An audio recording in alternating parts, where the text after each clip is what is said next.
تب بھی وہ کوئی کام نبی کریم علیہ السلام کی بارگاہ میں کرنے لگ جاتے. سرکار اپنی آنکھوں سے دیکھتے تھے لیکن منع نہیں کرتے. چنانچہ سرکار دو عالم علیہ السلام جب وضو فرماتے تھے تو وضو کا پانی جب گرنے لگتا صحابی اسے ہاتھ میں لیتے تھے. صحابی رسول اسے اپنے ہاتھ میں لے کر اپنے چہرے پر مل لیتے تھے اور اس قدر اس وضو کے پانی کو لینے کے لیے لپکتے تھے کہ راوی کہتے ہیں کہ محسوس ایسا ہوتا تھا کہ جیسے آپس میں یہ لڑ جائے گا. حضرت ابو جحیفہ رضی اللہ تعالیٰ عنہ اس کے راوی ہیں. بخاری شریف جلد اول صفحہ نمبر 31 میں بتا رہا ہوں. صحابی دوڑتے تھے, وضو کا پانی زمین پر نہ گرنے پائے, وہ اپنے ہاتھ میں لیتے تھے, لینے کے بعد چہرے پر ملتے تھے, حتیٰ کہ جس صحابی رسول کے ہتھیلی پر وضو کا پانی نہیں آ سکتا تھا وہ اس کے ہاتھ کو اپنے ہاتھ سے مس کر لیتے تھے جس کے ہاتھ پر وضو کا پانی پہنچا تھا, اور اپنے ہاتھ کو مس کرنے کے بعد پھر وہ اپنے چہرے پر مس کر لیتے تھے. کہتے تھے کہ یہ وہ ہاتھ ہے جس ہاتھ پر میرے نبی کے وضو کا پانی گرا ہے. ہمارا ہاتھ وہاں تک تو نہیں پہنچ سکا کہ وضو کا پانی براہ راست ہاتھ میں آتا, لیکن وہ ہاتھ جس ہاتھ پر میرے نبی صلی اللہ علیہ وسلم کے وضو کا پانی پہنچا, کم سے کم اس ہاتھ تک تو ہمارا ہاتھ پہنچ سکتا ہے. سرکار کے سامنے یہ کام صحابی کر رہے تھے, حضور نے حکم نہیں دیا تھا. سرکار نے نہیں فرمایا تھا کہ میرے وضو کے پانی کو اپنے ہاتھوں میں لیا کرو. صحابی محبت سے لے رہے تھے, صحابی اپنے جذبہ عقیدت سے لے رہے تھے اور لے کر پانی کو اپنے چہرے پر مل رہے تھے. یہ کون سی حدیث بنے گی؟ حدیث تقریری. یہ حدیث تقریری ہے نہ سرکار کا حکم ہے نہ سرکار کا فعل ہے. اب اسے اطاعت نہیں اتباع کہیں گے. یہ اتباع ہے. یہ نبی کریم علیہ السلام کے سامنے یہ کام ہو رہا تھا, سرکار نے منع نہیں کیا. نبی کریم علیہ السلام نے اس کو جائز رکھا. معلوم ہوا کہ اتباع اس کا دائرہ اتنا وسیع ہے کہ اطاعت سے اور آگے ہم بڑھ جاتے ہیں. سرکار نے حکم نہیں دیا.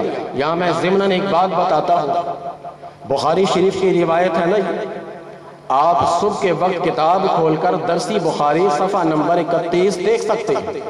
بخاری شریف کی روایت ہے کہ صحابی وضو کے پانی کو اپنے ہاتھ میں لیتے تھے اور وہ ہاتھ جس ہاتھ میں وضو کا پانی آتا تھا اس ہاتھ پر دوسرے صحابی اپنے ہاتھ کو ملنا اپنے لیے باعث فخر سمجھتے تھے. سرکار اپنی آنکھوں سے دیکھتے تھے لیکن کسی کو منع نہیں کیا. گویا سرکار نے پسند فرمایا. ہم اتنے بد نصیب ہیں کہ سرکار کے بہت زمانے کے بعد آئے. اب کبھی کبھار ہمارا دل مچلتا ہے کہ ہم ذرا اس ہاتھ کو بھی تو اپنے ہاتھ میں مس کر لیں کہ جس ہاتھ میں وضو کا پانی اٹھایا تھا. ہمارا دائرہ بھی تو بڑا دور ہو گیا. 1400 سال کے بعد ہم آئے. اب جب ہمارا دل مچلنے لگا ہم نے ایک پیر کو تلاش کیا جس پیر کا سلسلہ متصل ہو. ہم نے جب ایک پیر کا ہاتھ پکڑا, اس کے ہاتھ میں ہاتھ ڈالا اس خیال سے کہ یہ ہاتھ ان کے پیر کے ہاتھ میں گیا تھا. انہوں نے اپنے پیر کے ہاتھ میں اس لیے ڈالا تھا کہ یہی ہاتھ ان کے پیر کے ہاتھ میں گیا تھا. یہ چلتے چلاتے یہی سلسلہ مولا علی تک پہنچتا ہے. مولا علی نے اپنے ہاتھ میں وضو کا پانی لیا تھا.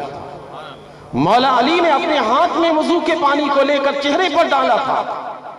ہم نے یہ سلسلہ قائم و دائم رکھا اور صحابی نے جب یہ سلسلہ رکھا تھا تو میرے نبی نے پسند کیا تھا.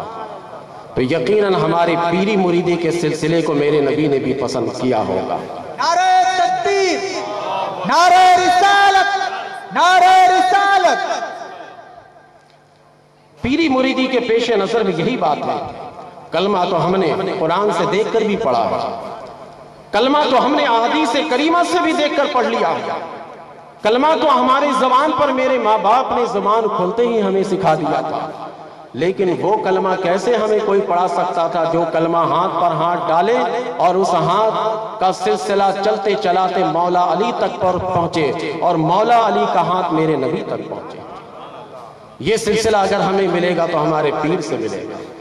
اس لیے ہم پیری مریدی کو اپناتے ہیں. باقی اور کوئی ایسی ویسی بات نہیں ہے کہ ہم پیر کو خدا مانتے ہیں معاذ اللہ یا نبی کے برابر مانتے. نہیں, ہم تو آج کل کے پیر کو غوث کے برابر نہیں مانتے تو رسول کے برابر کیسے مانیں گے؟ ہم تو انہیں غوث کا غلام کہتے ہیں تو ہمیں انہیں خدا کے برابر کیسے کہیں گے؟ تو یہ ایک ضمناً بات آئی تھی تو میں نے یہ بات آپ کے گوش گزار کر دی، اور یہ عقل میں آنے والی بات بھی ہے۔ تو یہ حدیث تقریری ہے، صحابی کا یہ عمل اتباع ہے۔ اب میں ایک حدیث اور پیش کرتا ہوں بخاری سے، جس میں اطاعت بھی ہے اور اتباع بھی ہے۔ صفحہ نمبر 129 چلیے، بخاری شریف جلد اول صفحہ نمبر 129۔ اس میں ایک حدیث ہے، حضرت عبداللہ ابن عمر رضی اللہ تعالی عنہما کہتے ہیں کہ لما رجعنا من الاحزاب، جب ہم غزوہ احزاب سے واپس ہوئے تو سرکار نے ہمیں بنی قریظہ کی جانب بھیجا اور فرمایا کہ لا یصلین احد الا العصر فی بنی قریظہ۔ آپ نے یہ ارشاد فرمایا کہ راستے میں کوئی بھی عصر کی نماز نہ پڑھے، نماز عصر ادا کرنی ہے تو جا کر بنی قریظہ ہی میں آپ کو ادا کرنی ہے۔ اب یہ حضرت عبداللہ ابن عمر رضی اللہ تعالیٰ عنہ کہتے ہیں کہ ہم لوگ چلے، جب چلے تو راستے میں کچھ تاخیر ہو گئی، سورج آہستہ آہستہ غروب ہونے لگا۔ اب ہم لوگ وہاں پر کھڑے ہو گئے، کچھ لوگ کہنے لگے کہ نماز پڑھ لیتے، کچھ لوگوں نے کہا کہ نہیں نماز تو ہم نہیں پڑھیں گے، کیونکہ سرکار نے فرمایا ہے کہ عصر کی نماز تمہیں بنی قریظہ میں جا کر ادا کرنی ہے۔ سرکار نے جب ارشاد فرما دیا ہماری نماز قضا ہوتی ہے تو ہونے دیں، لیکن نماز بنی قریظہ ہی میں جا کر ہم ادا کریں گے۔ ایک طبقہ ایسا ہوا، دوسرا طبقہ کہنے لگا، انہی میں سے صحابی میں سے کہنے لگے کہ نہیں ہم عصر کی نماز قضا نہیں کریں گے، اس لیے کہ اللہ کے پیارے رسول صلی اللہ علیہ وسلم نے جو حکم دیا ہے، ان کے حکم دینے کا مقصد یہ تھوڑی ہے کہ عصر کی نماز قضا کر لو، بلکہ سرکار کے حکم کا مقصد یہ تھا کہ جلدی جلدی چل کر جانا، عصر سے پہلے پہلے وہاں پہنچ جانا اور بنی قریظہ میں جا کر نماز ادا کرنا۔ اگر ہم کسی وجہ سے وہاں تک وقت پہ نہیں پہنچ سکے تو اب ہم یہیں پڑھ لیں گے، نبی کریم علیہ السلام نماز قضا کرنے کا حکم نہیں دیں گے۔ ایک گروہ ادھر چلا گیا، ایک گروہ ادھر گیا کہ قضا ہوتی ہے نماز تو ہو جائے، سرکار کا حکم ہے اطاعت ہمیں کرنے۔ چلیے کچھ لوگوں نے عصر کی نماز راستے میں ادا کر لی، یہ بخاری کی روایت سنا رہا ہوں۔ کچھ لوگوں نے کہا کہ نہیں ہماری نماز قضا ہوتی ہے تو ہو جائے، ہم تو نماز بنی قریظہ میں جا کر ادا کریں گے۔ صحابی دونوں ہیں، دو طبقہ بن گئے، ایک نے نماز ادا کر لی، دوسرے نے نماز ادا نہیں کی۔ دونوں گروہ جب حضور کے پاس پہنچے تو دونوں نے اپنا اپنا خیال ظاہر کر دیا۔ سرکار نے فرمایا کہ تم دونوں حق اور سچ ہو۔ اب دیکھیے